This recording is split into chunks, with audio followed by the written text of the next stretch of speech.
নমস্কার, আমি অনিলাভ, এক্সপ্লেইন বাংলা আপনাদের স্বাগত। অ্যাকচুয়ালি বিশ্বকাপের সময় বুঝতে পারছেন যে সবার মধ্যেই বিশ্বকাপের নিয়ে উত্তেজনা তুঙ্গে গোটা পৃথিবী জুড়ে। এবং বিশ্বকাপ যদি একবার দেখতে যান বুঝতে পারবেন যে এটা গোটা পৃথিবীর একটা মিলন উৎসব। এত মানুষ পৃথিবীর বিভিন্ন প্রান্ত থেকে আসেন এবং তাদের সঙ্গে কথা বলতে পারলেই আপনি বুঝতে পারবেন যে ফুটবল খেলাটা একটা গোটা পৃথিবীর মানুষের কাছে ঠিক কী জায়গায় রয়েছে। আপনারা এখানে যেমন দেখেন মোহনবাগান ইস্ট বেঙ্গল, সেরকমভাবে গোটা পৃথিবী জুড়ে ফুটবল নিয়ে যে ভালোবাসার এবং ফুটবল নিয়ে যে পাগলামিটা বেসিক্যালি বলা যায়, সেটা তার বোধহয় কোনো তুলনা কোথাও হতে পারে না। তিনটে বিশ্বকাপ দেখার অভিজ্ঞতা হয়েছে আমার নিজের পার্সোনালি, এবং আমি অত্যন্ত ভাগ্যবান নিজেকে মনে করি যে 2014 প্রথমবার যখন বিশ্বকাপ গেলাম সেটা গেলাম হচ্ছে ব্রাজিলে।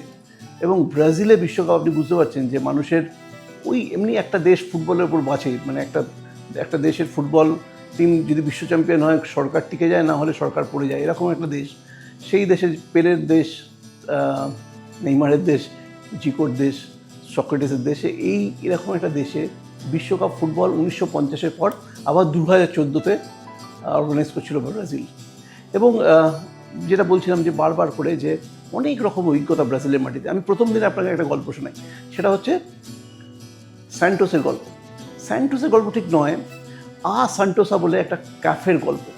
স্যান্টোস শহরটা কিন্তু ছোট্ট শহর, ছবির মতন সুন্দর একটা শহর এবং সাও পৌলোর খুব কাছের। এবং এই শহরের বিশেষত্ব হচ্ছে এই শহরটাকে 7টা ক্যানেল দিয়ে ভাগ করা রয়েছে। এবং এই 5 নম্বর যে ক্যানেল, সেই ক্যানেলের পাশে একটা কফি শপ রয়েছে এবং কফি শপটা ডেডিকেট করা হয়েছে স্যান্টোসের ফুটবল ফ্যানদের জন্য। এবং যে কোনো ম্যাচের সময় সেখানে এসে স্যান্টোসের ফ্যানরা আসেন, সেলিব্রেট করেন, গান বাজনা, ড্রাম এসব চলতেই থাকে। তার সঙ্গে সঙ্গে ওখানকার একটা লোকাল ড্রিঙ্ক পাওয়া যায়, সেটা বলে গুয়ারানো খান, তার সঙ্গে চিকেনের কোনো একটা হয়তো আইটেম খেলেন। কিন্তু এই সান্টোসাতে যেটা হচ্ছে, সবসময় দেখবেন স্যান্টোসের বিভিন্ন ম্যাচ চলছে, ব্রাজিলের ম্যাচ চলছে, এবং ওরা সবসময় ওই স্যান্টোসের মধ্যেই কিন্তু ওরা নিজেদের জীবনের একটা মানে খুঁজে পান। এবং ক্যানেল 5-এর পাশেই হচ্ছে সান্টোসা, এবং তার পাশেই একটা ওখানকার লোকাল মিউনিসিপ্যালিটি একটা পেলের মূর্তি করে রেখেছেন।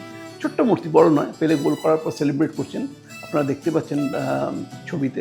এবং ওই পেলের মূর্তিটা ওরা খুব সযত্নে, ওরা প্রত্যেকবার পেলের জন্মদিন হোক বা ব্রাজিলের কোনো রকম ফুটবলের কোনো সাফল্যের দিন হোক, বা ওই যে সময়টা আমি গেছিলাম যে বিশ্বকাপের সময়টা, সেটা পেলের জার্সি, সে সময় ব্রাজিলের জার্সি বা স্কার্ফ দিয়ে ওরা সাজিয়ে রাখতেন। এবং যত মানুষ আসতেন সেই সময়, এমনি ধরুন স্যান্টোসে খেলা নেই, সেদিনকেও কিন্তু প্রচুর মানুষ ওখানে আসেন। ওখানে ওরা মিউজিক চলে বিভিন্ন রকম, সেখানে ওরা নাচ করেন, ওরা এনজয় করেন। এবং স্যান্টোসের খেলা শেষ হলে সবাই মিলে ওই সান্টোসা কাফেতে গিয়ে হাজির হন এবং ম্যাচ নিয়ে তাদের আড্ডা হয়, ম্যাচ নিয়ে বিভিন্ন রকম বিশ্লেষণ হয়, সেলিব্রেশন হয়, ব্রাজিলে মানে আপনি জানবেন যে সবসময় কোনো একটা সিচুয়েশন খোঁজে হচ্ছে সাম্বা ডান্সের জন্য ওরা, তো সেই সবও হয়। তো এটা একটা দারুণ অভিজ্ঞতা। এবং পেলে যখন এই মূর্তিটা উদ্বোধন হয়েছিল, যে মূর্তিটা আপনারা দেখতে পাচ্ছেন স্ক্রিনে, এই মূর্তিটা যখন উদ্বোধন হয়েছিল সেই সময় কিন্তু পেলে নিজে এসেছিলেন, এবং পেলে নিজে এসে ওই মূর্তি থেকে কেড়ে ফেলেছিলেন। আসলে ওই অঞ্চলটার সঙ্গে পেলের নিজস্ব একটা কানেকশন ছিল। সেটা হচ্ছে যে ওর পাশেই একটা বড় একটা হাউজিং রয়েছে, যেটা পেলে তৈরি করেছিলেন কোনো একজন পার্টনারকে নিয়ে। তার নাম ছিল হচ্ছে রেসিডেন্সিয়াল ডন্ডিনহো, মানে পেলের বাবার নামে উনি ওরকম একটা কমপ্লেক্স তৈরি করেছিলেন, হাউজিং কমপ্লেক্স। মানে আমি যখন গেছিলাম তখন ওখানে কেউ থাকেন না, ন্যাচারালি পেলের বাবা মাও মারা গেছিলেন সেই সময়। তো অ্যাকচুয়ালি পেলে যখন তার প্রথম স্ত্রীকে নিয়ে ওই রেসিডেন্সিয়াল ডন্ডিনহোতে কিন্তু থাকতে আরম্ভ করেছিলেন, বেশ কিছুদিন ছিলেন পেলে স্যান্টোসে, যখন স্যান্টোসে খেলতেন। পরবর্তীকালে পেলে চলে যান, ওখান থেকে চলে যান, অন্য শহরে চলে যান। কিন্তু পেলের বাবা ডন্ডিনহো এবং মা ডনা, এরা দুজন কিন্তু ওই হাউজিংয়ে ছিলেন। পরবর্তীকালে যখন পেলে এলেন, ওখানে দেখলেন যে ওরকম একটা মূর্তি তৈরি হয়েছে। তার ছোটোবেলা শহর বলবো না, পেলের জন্ম বাউরিতে, কিন্তু ছোটোবেলাতেই চলে এসেছিলেন স্যান্টোসে, কিন্তু ওইখানটাতে ছিলেন। সুতরাং ওই যে জায়গাটা স্যান্টোস, ওই স্যান্টোসে পেলের বহু স্মৃতি কিন্তু জড়িয়ে। আমি আরও গল্প বলবো স্যান্টোস নিয়ে আপনাদের। Extra time.